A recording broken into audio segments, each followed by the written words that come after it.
दोस्तों, क्या आप जानते हैं क्यों किया जाता है शरद पूर्णिमा का व्रत? इससे कौन सा फल प्राप्त होता है? अगर नहीं जानते हैं तो हम आपको बताते हैं। नमस्कार दोस्तों, आप सभी का स्वागत है हमारे YouTube चैनल धार्मिक ज्ञान कथा में। दोस्तों, आश्विन मास की पूर्णिमा को मनाया जाने वाला त्योहार शरद पूर्णिमा कहलाता है।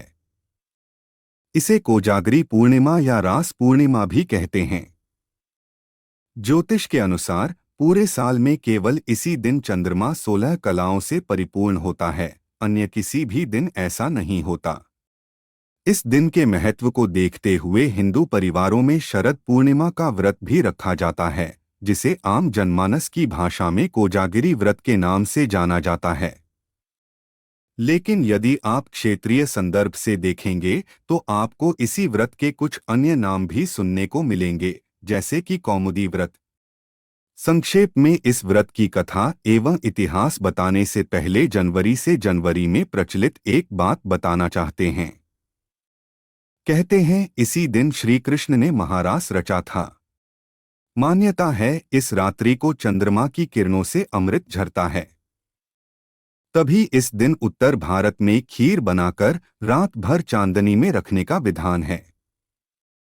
शरद पूर्णिमा की पौराणिक कथा इस प्रकार है। एक साहूकार की दो पुत्रियां थीं।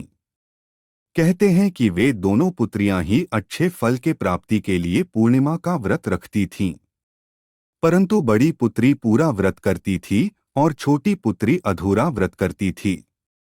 प्रत्येक पूर्णिमा पर दोनों इसी तरह से व्रत करती थीं, लेकिन छोटी पुत्री द्वारा रखे जा रहे अधूरे व्रत की सच्चाई किसी को पता नहीं थी, जिसका आगे चलकर बुरा परिणाम हुआ।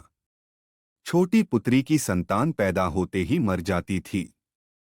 उसने पंडितों से इसका कारण पूछा तो उन्होंने बताया कि तुम पूर्णिमा का अधूरा व्रत करती थी, जिसके कारण तुम्हारी संतान पैदा होते ही मर जाती है। पंडितों से इसका उपाय पूछने पर मालूम हुआ कि यदि वह पूर्णिमा का पूरा विधिपूर्वक व्रत करेगी तो उसकी संतान मरेगी नहीं।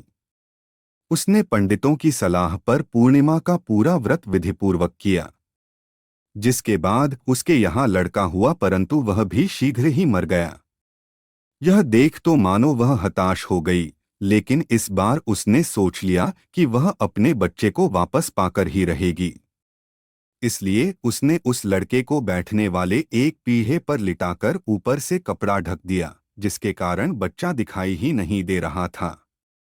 फिर उसने अपनी उसी बड़ी बहन को बुलाया, जो उसके साथ बचपन से ही पूर्णिमा का पूर्ण व्रत करती थी। बुलाने पर उसकी बहन आई और बैठने के लिए छोटी बहन ने वही पीढ़ा दे दिया। बड़ी बहन जब पीढ़े पर बैठने लगी तो उसका घाघरा बच्चे को छू गया। कपड़े का स्पर्श होते ही बच्चा रोने लगा। यह देख कुछ क्षण के लिए तो बड़ी बहन को परिस्थिति की समझ ना लगी, लेकिन तत्पश्चात वह सारी घटना समझ गई। क्रोधित होकर वह बोली, तू मुझे कलंक लगाना चाहती थी, मेरे बैठने से यह मर जाता। तब छोटी बहन ने बताया कि यह बच्चा तो पहले से ही मरा हुआ था, तेरे ही भाग्य से यह जीवित हो गया है, तेरे पुण्य से ही यह जीवित हुआ है।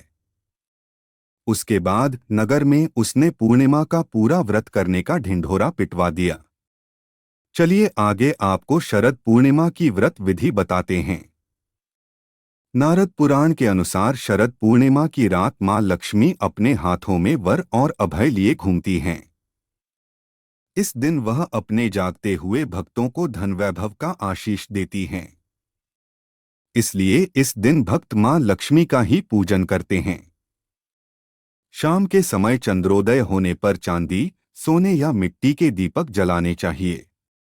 इस दिन घी और चीनी से बनी खीर चंद्रमा की चांदनी में रखनी चाहिए। खीर से भरा हुआ पात्र ठीक उसी स्थान पर रखें जहां चंद्रमा की चांदनी पड़ रही हो। अंधेरे में या कोने में जहां चंद्रमा की चांदनी पहुंचने में असक्षम हो, वहां ना रखे। यूं तो इस व्रत को करने से मां लक्ष्मी की कृपा भक्तों पर होती ही है, लेकिन एक अन्य मान्यता के अनुसार शरद पूर्णिमा के व्रत से प्रसन्न हुई मां लक्ष्मी इस लोक में तो समृद्धि देती ही हैं और शरीर का अंत होने पर परलोक में भी सद्गति प्रदान करती हैं। इसके बाद जब रात्रि का एक पहर बीत जाए तो यह भोग लक्ष्मी जी को अर्पित कर देना चाहिए।